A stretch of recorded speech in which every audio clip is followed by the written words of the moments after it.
Alright, so Robin here with Team Legit. We're going to take a quick look at the new Baby Hawk R.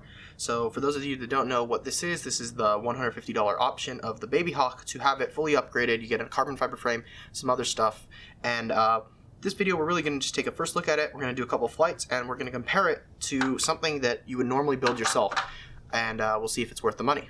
Alright, let's take a closer look at it. Now, the first thing we're going to cover is actually the price, and that's the biggest thing that we come into. And if you're like anything like me, you really like building. This quad here was built before the Mini Magnum came out with the 4 ESCs, the 4 motors, frame, the TX03, and the Runcam Swift Mini Plus with OSD or Micro, whatever it's called. This one was closer to about $200 to build everything for just price. This one comes pre-built for $150. Now, Emax makes it really tempting to actually go this route because there's no real way you could beat the price that they offer for a fully built quad. Now, let's go ahead and talk about some of the components that you actually get on the Baby Hawk R. So now this is a pre-production model. I want you guys to keep that in mind. This one was hand-built. The rest of them will be built, obviously, off in China, and they'll have a little bit nicer quality control. This one was sort of just built out just for testing, and it still looks incredible. You have that really interesting sort of shape design. Whether you like it or not, it kind of looks like a bug. Not a big fan of the design of it. However, the frame design is excellent. If you actually see on the bottom, it is fully removable, replaceable arms all around. Very light carbon fiber frame, and in weight, it's not much different than this atmospheric adventure frame I have here. Another thing that's kind of hard to notice is that the flight controller is pre-built with soft mounts in it. It's integrated into the frame, similar to how some flight controllers do it by instead of just boring out the hole a little bit bigger and then filling it with a nice little gummy wrap around it so it isolates that little vibration.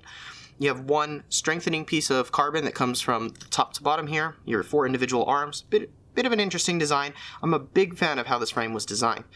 Another thing that's good to note is that you do get a nice battery strap for once on the Micro. I know the Baby Hawk had a big issue with the batteries always falling out. You also get a nice pad to hold in your batteries. So now moving on, we don't have a Runcam camera. We actually have a Foxier Micro, which is very similar to the Runcam Swift Micro. I don't exactly know the exact name of this camera, but I know it's going to be very similar in performance. You also get a 225 milliwatts VTX, switchable, same channel, very similar to what was on the Baby Hawk. You get an Emax Mini Magnum stack, which is by far probably one of the coolest parts about this. The stack features 4 12-amp ESCs integrated in an all-in-one, including an F3 flight controller and Betaflight OSD. You get Emax 1106 6000 kV red bottoms, which are the best motor choice. I know that because I've experienced with all the motors on this one. This one has a 7500. Not a big fan of those kV, the higher kV on 2-cell.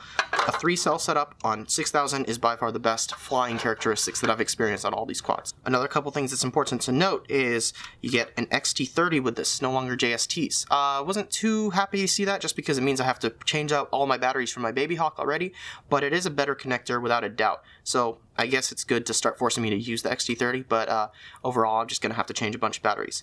Now, the first thing that everybody notices, I've had this just lying around in the shop talking with people all day, and every single person who's held this has complained about the capacitor. It's in a weird spot. It actually, when you get it, it comes just sticking out the side. I think they're going to stick with that on the final design because it's probably not going to come off on a 2-inch. You have to have a good amount of force to actually break that off. It's in a weird spot, but overall I think it's not too essential to complain about that. I'm probably going to just zip tie mine to the little canopy here, and it should be good. Speaking of the canopy is 2-piece. You sort of get like a jaw guard on your camera on the bottom here, and you get this nice top piece here, which is clear. Good to see the VTX, and you get to see what's lying right on top here. Let me get an even closer look. So up there you could see that inside that canopy you actually have something that's not an XM+. I forgot the exact name of what it was, but they did have FrSky design themselves their own receiver just for this aircraft, which is very, very cool. Moving on, we have these new propellers by Emax, which are the mini Avons they look like.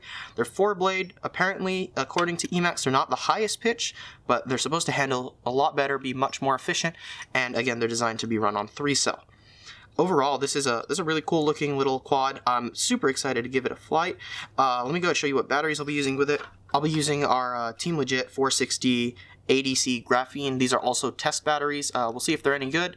For a battery this small, I don't know if you're going to really notice a higher discharge rating in it, but I'll give it a shot and see how it does. All right, let's get a pack or two through it and see the flight characteristics to see if it's worth your money. So now we're going to quickly cover the setup. Super simple. You do have to take off the canopy to bind it. You just have to remove 2 screws on the bottom, loosen the camera screws, and you can get to that receiver on top right there.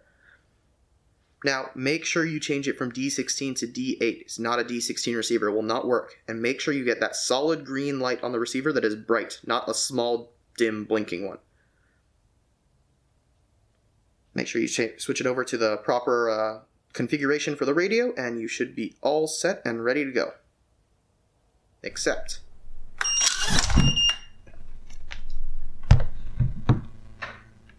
Ow. Yeah, the modes are already set up for some reason. I've never seen that on a quad before. It's probably because it's the pre-production, but keep that in mind and watch out for that.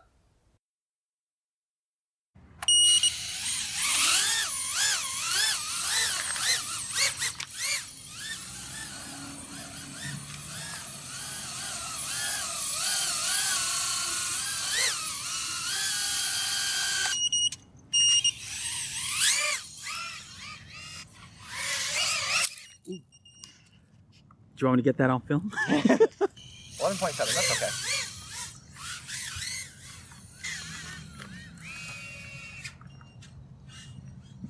The rates are really fast on this thing.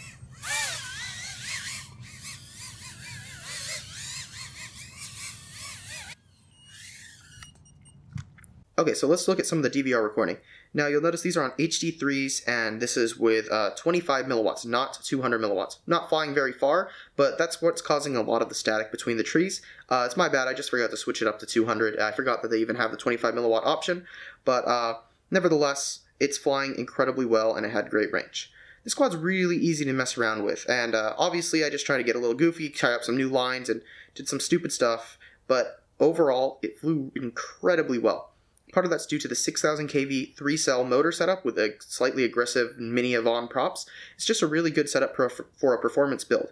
Battery life was a bit of an issue on 3-cell. Now, I'm not sure if they're also allowing you to run it on 2-cell. No one's going to stop you, but it ran fine on 3-cell, but it didn't last very long. Whole flight was about 1 minute and 40 seconds, and that was not really pushing it too hard. As you see here, it's kind of a casual little flight. This quad corners around things just incredibly well. You just immediately dictate which direction the quad's going. It's not like you're fighting anything like in a heavier quad. It's flying so well. It's completely different beast from the stock Baby Hawk. I'm amazed how much is difference from these two quads. It's just such a good flying quad. I had an amazing time flying this thing here. The OSD, while being cropped because of the 16:9 thing that YouTube's doing here, it was pretty minimalistic. Again, I haven't touched anything in this quad, and it came set up exactly how you see it here. The voltage was beeping the whole time, and right now, after I flew the quad, charging up the battery, it was at 11.3, so it wasn't too bad, but it sagged down pretty hard, because this is definitely on the more aggressive side of setting it up. So, I mean, this is just a general look at what the quad can do, what it's capable of. It's a great little quad. I highly recommend it to anybody, and it's worth every single penny. Do recommend that you spend the extra $20, don't get the 130 plug and play, get the bind and fly, unless, of course, you're not using Tyrannus, because it's worth every penny. Alright, so that's pretty much it, guys. Hope you guys enjoy the video. Leave a comment. I'll respond to you guys as soon as possible if it's any questions or concerns, and you'll hear from me soon. Alright, thanks for watching.